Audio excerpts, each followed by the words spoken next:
Welcome to Community Connections, brought to you by SCAN, the Social Community Activities Network, New Jersey's premier provider of continuing education for adults since 1988. Hello, I'm Tom Hayes, Director of Customer and Community Relations for New Jersey Natural Gas, and your host for Community Connections here at SCAN. Welcome to our program. Today, we're very pleased and honored to have Debi Heptic, who is the Operations Director at the Monmouth Park Charity Fund. So, nice to have you here. How's everything? Thank you. It's wonderful, Tom. It's really, thank you for giving us this opportunity to tell people what we do. Oh, sure. Now, and I know personally how wonderful an organization the Monmouth Park Charity Fund is, and know it's have a long-standing history, and it's great to have you on board, helping steer that ship, because you're always been a great community person and so really involved in the community, and so really enthusiastic and passionate about what you do. So it's great to have you, and I know you have a very busy schedule, so we appreciate you being able to come in and talk to us. So tell us a little bit about Monmouth Park Charity Fund. Really, basically, what is the Monmouth Park Charity Fund? Well, Monmouth Park Charity Fund, and it's interesting you say that because people think that we're the racetrack. Right. And we're actually, 70 years ago, the Island and the Haskells bought the track, and they were doing well and flourishing, and they said, we need to give back. So they got a group of women together. They were the wives, and they were called the Charity Ball Ladies. And 7 years ago, they started raising money. And every year, they would have a little tea at the track, and they would give it away to local charities. So the charities that they want to reach are those organizations that help in the community where they do business. So while we do a lot of our functions at the track, the money goes to the larger community of Monmouth County. So what Monmouth Park Charity is, it is a 501c3. Nonprofit organization, and basically we just raise as much money as we can in a year, and then in September we give it away. Which is a beautiful thing, and I've been to that tea where you give away the dollars, and everyone's so thankful, and it's such a nice event because you also get everybody in the room together and all that, which is great. But you mentioned raising money. So how do you actually raise the money? What are the events that you're involved with? So every year is a Kentucky Derby. And it's not here in Monmouth County, but we bring it to Monmouth County. So at the track, we have a big Kentucky Derby celebration, and last year we raised over $180,000, packed to the room, had a hat contest, buffet, mint juleps, and people come and they have a party from 2:30 to like 6:30, so it's in the day, and we raise all this money, and that's really our signature event. Supported and involved by people who live and work here as well, and they show up and have a great time. Yeah. And another way we raise money is we do on-premise $10 50/50 raffles. And again, volunteers from the community, like the gas company, they'll come and help sell raffle tickets. And last year, because at the Haskell we had American Faro, a lot of times people want to come and volunteer because it's kind of exciting to have some time at the track. As a volunteer, you get valet parking, we have some food, and then when we pull the 50/50 winner, there's still another maybe 6 races that they can stay and enjoy and for the day and just have a fun time. So we raise a lot of money through those on-premise raffles as well. And that's great because, as you mentioned, 70 years ago it started with women involved and the teas and all that, and now the Kentucky Derby is for everybody, right? You pack that in, men, women, everybody having a good time. Almost 300 people. That's incredible. Yes. That's incredible. And I mean the fun stuff. I mean, there's games, there's food, there's simulcasting. So actually, the reason for the time is at 6 o'clock, the Derby race goes off. So we have all these simulcast screens set up, and people are placing bets. Yeah, and we just have a great time. I know the hat contest is a big winner. Huge. It's always fun to see everybody coming in their finery, and especially with the hats. It's really kind of a call back to the old days, isn't it, in a way? But it really is. Mint juleps. We really try to, like I said, bring the Derby to Monmouth County. And people have a great time. I mean, it's such a lighthearted fun, not on the high dollar side like a lot of the galas are. So it's inclusive. Right, for sure. And you have an amazing committee, I know, involved with all that because they're good folks. Yeah, over 25 members typically in a year. So. Yeah, so it's great. Yep. So you do all this great work and have all these events and Yes. selling the tickets and all that. Now, what do you do with the money? So you talked about giving out in the community, but Right. there are some examples. I mean, numbers of organizations that you help and that kind of thing. Yeah, so what happens is, so you raise all this money, and we have an agency review committee of volunteers that get together, and organizations, I send out emails and applications, or they'll go on our website, find out, and organizations will apply. We probably get 50 or more people that apply, organizations that apply, but what we look for is it local, is it grassroots, are they really in need of the money, and does it fill a service need? So I kind of, having been on the HSAC before, I have an idea of what the basic, the primary needs in Monmouth County are, and we know a lot of the people in the community. And in fact, I was a director of Big Brother Big Sister for 20 years, so I used to go to the T and get my check. Right. And I'll tell you, what also was cool, like you were saying, is all the other directors are around. So not only do you receive your donation, but what happens out of that tea oftentimes are collaboratives. So at the end of the tea, you're talking shop and you're saying, oh, well, let's work on this together. Let's do this together. So Right. the fund really is a community thing. And since our inception, we have given out over $9 million to about 100 local organizations. And that can be from lunch breaks to Big Brothers Big Sisters to cancer groups to people that apply, Boys and Girls Club, rec programs, senior organizations, people that impact healthcare, at-risk populations, disabled. Right, So we really, some of those groups yeah, like that. so Yeah. what's cool for me is when I say somebody donated $1, well, guess what? They reached every interest. So that donor dollar can really impact so many lives in so many different ways. So it's exciting for me as somebody who's been on the other side, Right. to be now part of, I get the philanthropic dollar and I get to give it away. Right, no, it's great. And again, I've attended Yeah. that for many years. It is a Yeah. wonderful program. And you're right, it's just a great way for folks to network with each other. And I think you even talked about maybe even enhancing that or tweaking that a little bit, changing it up a little bit for this coming year to even do more things at that tea. And not which only is at great. the T is, so now we're into Facebook and Twitter and Instagram, and had a volunteer help us with that. So we're actually featuring nonprofits per month through our Facebook and our Instagram. So if an organization is having a campaign to help a certain group, disabled, doing something with horses and disabled kids or getting food, we'll actually blast out to our constituency what their needs are. So we want to feature an organization or maybe 3 a month, because we have 45 that we served last year, and want to give them opportunities to kind of get the word out, tell Right. people what they do and help them get more of what they need, because it's not just dollars, it's Right. other resources, it's volunteers, it's so. Oh yeah, a lot of work goes into it, and it is somewhat labor intensive, but as you say, it's basically volunteer driven for the most part, right? So those volunteers Yeah. are critical in making the organization successful, and again, keeping the overhead extremely low so that just Right. about every penny goes right to the charities that really need it, right? Oh yeah, at our organization, they gave me this cool title, and I just do it all, and I'm part-time. Everything else is volunteer. The Right. facilities are free from the track. All the operational overhead, the track donates, the phones, the internet. So really, it's terrific. It's Yeah, a which lot is of fun. great. And it's so important that we collaborate, that all the organizations are working together and with each other, because like you said, those resources, there's just never enough. Yeah, So it's, we and it's really need to amazing learn how to your partner. sponsors that are involved with the Kentucky Derby and other events that you do. Ray Katina yes, is right. huge. We've had investors, the gas company. Right. There's so many Meridian, businesses. you got Maureen Amboy, Lloyd very Meridian. involved, and Maureen yeah. Lloyd is our board president. amazing. She does a and great job. She is a leader with such a heart. I Right. can't tell you, I love working for her. Yeah, she's Yeah. very passionate, and She is. She really is very good and very dedicated, and keeps the momentum going, which is great. And she walks the talk. Yeah, she And does. people love having meetings at her house. Yeah, Because it is beautiful. yeah. So, But she's just a really good person, and John, her She husband, you know, is. they're good people. So They are very committed. And we're Monmouth lucky to have Medical, them. Hackensack Hospital, I mean, the Monmouth University, I mean, Right. all the people that come out and support. Yeah, it's really a great is. group. So now folks are listening to this and watching this and want to get involved. How can they get involved with the Monmouth Park Charity Fund?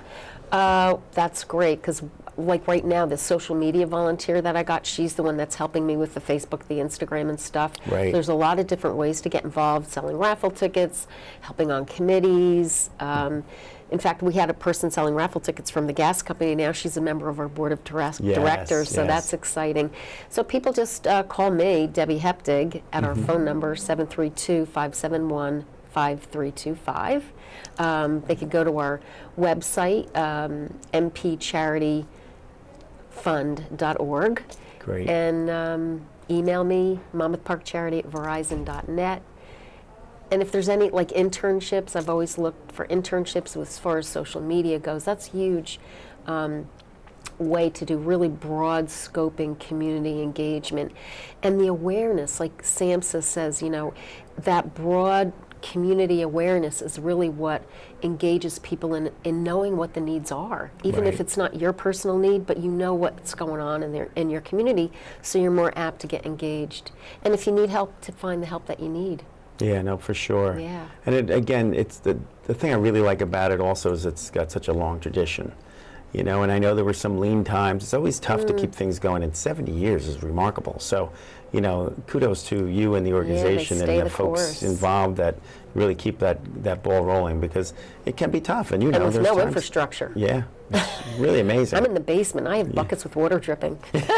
You know, but I don't care because I just love it. I mean, come to the racetrack. you know. Yeah, no, it's great. It's such an amazing history. Yeah, and it's nice that the folks at the racetrack are that involved and They really love keep us. you, in a decent place. Like you said, it's Yeah. it's a nice office. It's very It is. convenient. It is. And the facility is amazing to go to every day. I would imagine, because it's just so out there. It's such a great, grand part of the whole region. Yeah, and I've really. been to the back stretch. You know, we've helped them out back there. I mean, at the end of the season, they don't realize, like, all of a sudden all these cats get abandoned. And there's a sweet man who, out of his own pocket, got this little trail and he would put food there. Well, we helped him with a little gift so that he could buy his food for these cats. So, Yeah, what is the cat connection? Why are the cats abandoned there? Or what, Because what actually it's a seasonal I track, see. so the track closes in October. No, actually, the last races are in August. September and October is simulcast, and they're around all year. But really, the track is closed at the end of October through the beginning of May. And there's folks that are at the track, that work at the track. They're You're saying working in during the the back season when stretch, they all leave. the trainers, the cleaners, the stall Okay. people, and Yep. everybody. This whole community in the back comes, Right. and then the whole community goes to the next, Florida, Yeah, because that's right. where they get the work. Right. So, So a lot of times their pets, like cats, get left behind. yeah, and so there's strays around, and you're feeding them, and then you're gone, and they're Right. hungry. Right. Well, I do also want to just take a moment to say that, you've always been a wonderful person in the community, always doing Thank great you. work. As you mentioned, with Big Brothers Big Sisters and Red Cross and, Yep. and other organizations. So, kudos to you for continuing to do the good work that you do Thank and you. bringing your resources to bear with the Monmouth Park Charity Fund and that great team of folks you get to work with there. Including you. Yeah, well, there's always a downside here and there, but No, you put up with me, stop. so that's The pretty gas company, actually, you guys helped us sponsor food, so all those volunteers. Well, we like to eat, so that goes. But again, I do want to thank you for your it's time. nice to be a philanthropist. Yeah, well, we appreciate Yeah. all you do. Appreciate the Thanks, Monmouth Park Tom. Charity Fund. Thank you for your time. And thank you. And we'll be back with our next guests and after this commercial break, and we appreciate your being with us. Stay tuned. Now's a great time to make your home more energy efficient, and the New Jersey Natural Gas Save Green project is here to help. Take advantage of rebates and incentives up to $19,000 designed to make your whole house more comfortable, improve performance, and save you money. Upgrade your older, inefficient heating equipment, central air conditioning system, and water heater with money-saving, high-efficiency equipment. But don't stop there. Your new equipment will have to work harder, wasting energy dollars if your home is not properly weatherized by reducing air and duct leaks and installing proper insulation. Call the Save Green Project at 455-NJNG, or visit SaveGreenProject.com, and we'll help you get on the road to energy efficiency and savings, and explain how you may qualify for up to $19,000 in rebates and incentives. Call Save Green at 877-455-NJNG. Welcome back to Community Connections. Again, I'm your host, Tom Hayes, and I'm very happy that we have with us for the second part of the program Dr. Indira Kanouka, who's the medical director at Beacon of Life, the PACE program, and she's going to be talking to us about all those wonderful attributes of that program. So welcome, Doctor. We appreciate having you here with us. Thank you for having me, Tom. Absolutely, our pleasure. So tell us a little bit about your background and how you got involved in all this. By training, I'm an internist. I used to work in Jersey City, a federally funded clinic in Jersey City for a couple of years. After that, I moved to long-term acute care hospital, which have the LTAC in Monmouth Medical Center, and then in Kimball Hospital in Lakewood. About a year ago, we got involved in the PACE program. It's the first PACE program in Monmouth County. Great. And I'm very proud to be part of the startup team for this program. That's great. And again, it's great to have you in the community doing the great work that you do. So, like, what is your specialty? I'm an internist by training. So that's how that works out, okay. And that works out well in terms of being involved with the program? Yes. Your background comes in handy there, I'd imagine, Definitely. Right? Okay. So, how did you find out about Beacon of Life in particular? Like I said, I used to work for Acute Care Health System, which is the mother company that started the PACE program. Okay. So I was lucky enough to be, a part of the startup team. I felt I fit in that position, and I moved on. So right there at the ground floor, right, as the whole thing got started. So. When the construction was going on, that's great. So it's kind of part of being like kind of your baby, kind of, in a sense, yes. Right? That you're involved right true. there. That's great. So tell me about the PACE program. What exactly is PACE? PACE is actually the acronyms for the word Program of All-Inclusive Care for Elderly.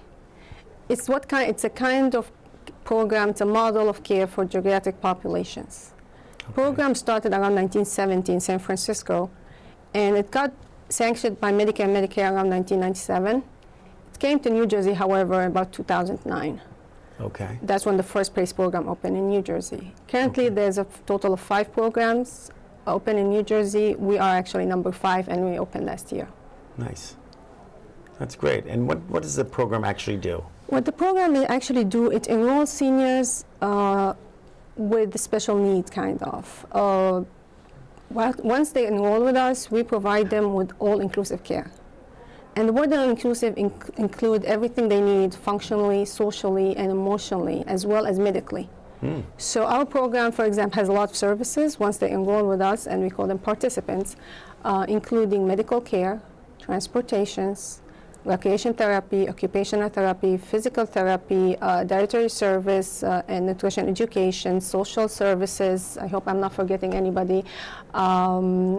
As well as we provide them with medications, medical care, nursing care, home care as well.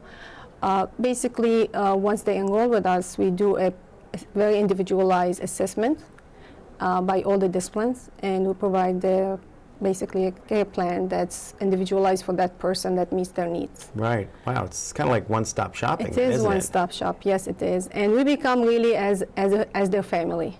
Right, we get to know them very closely, and we know what's their need, and it's ongoing because as you age, your needs get, it varies, and you need to be dynamic with them and able to catch up basically to their need and make sure everything is provided. The goal of the program really is to have the seniors age in place. Right. It's mostly to avoid hospitalization, avoid nursing home placements. Right. We all know that most people don't want to go to a nursing home, but they have no choice. Right. If we can help them to stay home and they join our program, we'll do our best to keep them at home safe. Right.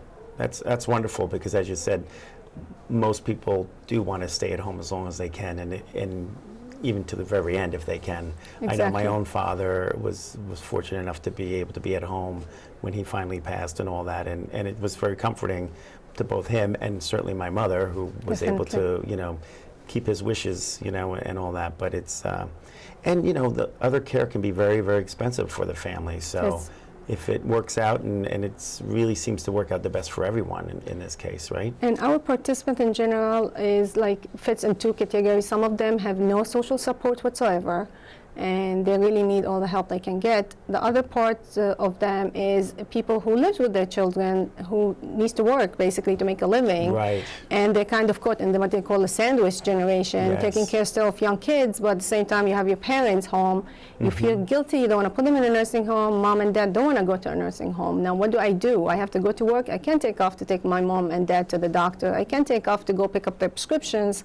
And mom and dad are feeling lonely today and they're bored. When I come home at 6 o'clock, take care of my children, I don't have time to entertain and socialize. And mom has Right. been home the whole day, by herself. So, Right. and I know that personally because my mom does live with me. And if she would qualify for the program, actually, I would, have her in this wonderful program. Right. Because it provides another outlet for your loved ones, as well as Exactly. getting the care that they need, Exactly. and you having the peace of mind that while you're at work, they're safe and all that, right? And we're very big in communication with the family and the caregiver as well, because it's as much as you want to take care of the participant, you want to also reduce the stress of the caregiver and the burnout. Yes. Because we see people on the last bit and they're like, we can't do it anymore. We promised mom and dad we'll never put them in a nursing home, But they're at wit's end. but what can we do? We can't do it anymore. They might end up with themselves in a nursing home, right? Before the, yes. Yeah.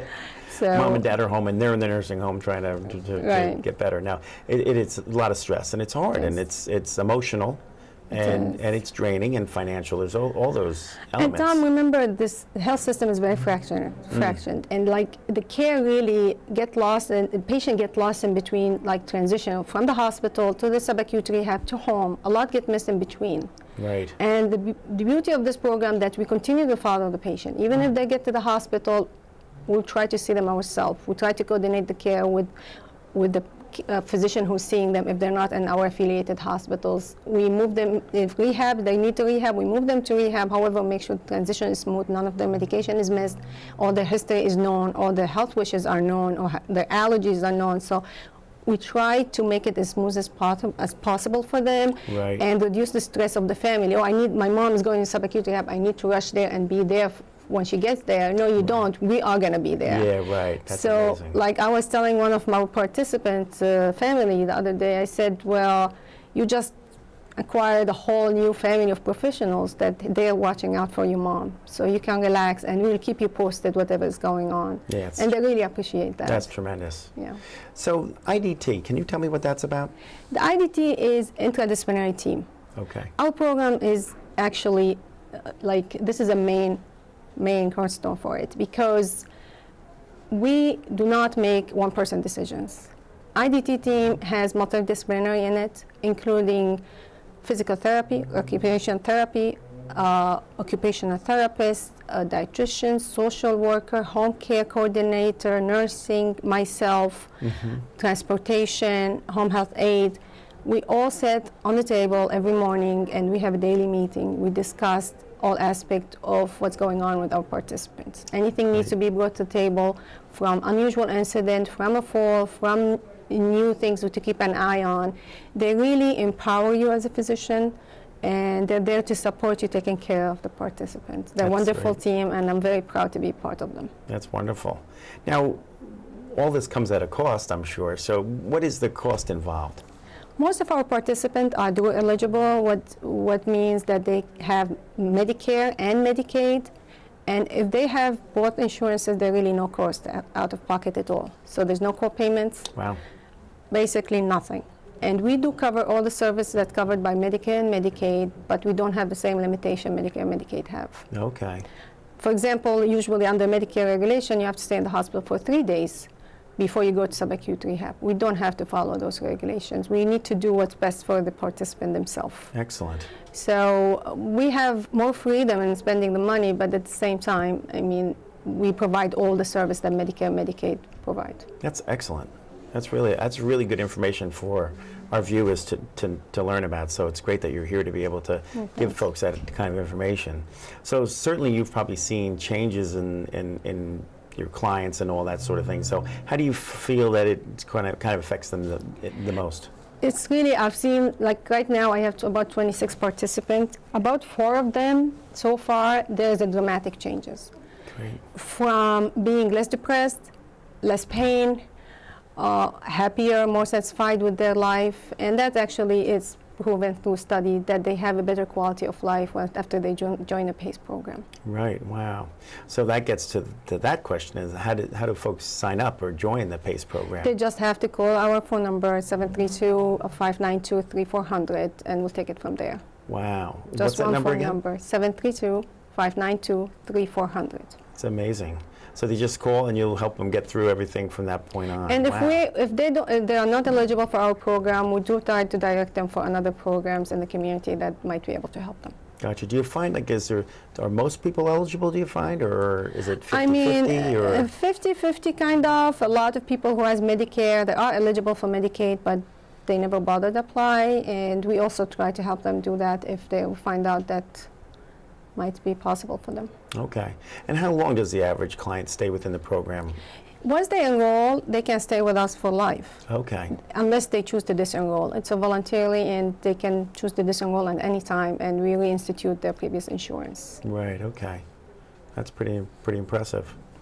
And how is Beacon of Life doing in general? I think we're doing great. I think the team is getting closer together, and I think it's going to be a successful program. And I know we're obviously through this channel trying to get information out, but what other ways you're trying to market and get the information out to folks so they get to know about this valuable program? We have a beautiful, wonderful marketing people that really care a lot about people in the community. There's a lot of outreach in the community to churches, to senior buildings, to aging agencies, and at the same time we're doing like direct mailing, and all our marketing is regulated strictly by Medicare and Medicaid. Gotcha. So we have a lot of regulations to follow. I'm sure. There. And of course word of mouth is very important. Right, no, that's good. That's good. Well, you're doing great work. So how do seniors, you're always doing something for seniors and things like that, so how do you take care of the seniors in particular? See, the first thing that you have to remember in medicine, after training, the care become like you follow a protocol. You become kind of programmed. Somebody coming in with this diagnosis, you do A, B, C, D. Somebody coming with this diagnosis. The thing about the geriatric care or the seniors care is you cannot follow any protocol with them. Because what works for younger people does not work for them because there's other issues going on at the same time. So they really stimulate your brain to work to really see what fits them and not to use a protocol, and at the same time taking in consideration the goal of care. Right, okay. And taking in consideration the wishes and the family situation and social issues. So, I mean, it's very stimulating for me. That's great. And it's different. That really is wonderful. And you mentioned the phone number. Is that the only contact information you want to give, or is there a website? They can beaconoflifehhs.com. Okay, good.